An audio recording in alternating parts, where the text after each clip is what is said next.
Ταξίμια της Ανατολής είναι ο τίτλος.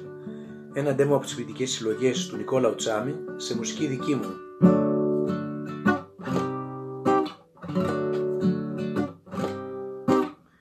Με την κιθάρα μου θα αρχίσω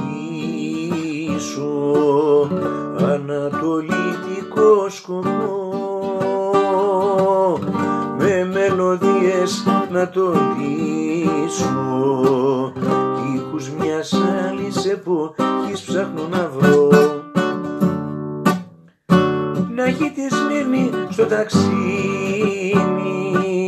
το Μάρμαρα και τα Ιβαλή,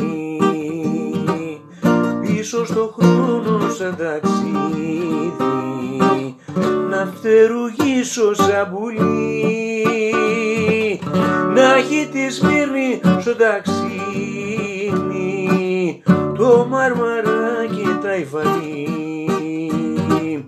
πίσω στο χρόνο σαν ταξίδι, να φτερουγήσω σαν πουλί. Κάποιους προγόνους να γνωρίσω, τόπους και σπίτια μακρινά, μάνες παιδιά να συναντήσω, πριν να χαθούν απ' τη φωτιά.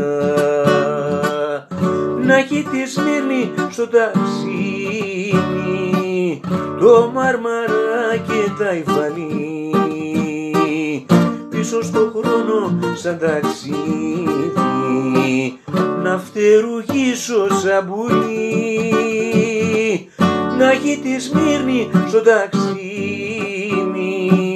το Μάρμαρα και τα Ιβαλή, πίσω στο χρόνο σαν ταξίδι, να φτερουγήσω σαν πουλί, να φτερουγήσω σαν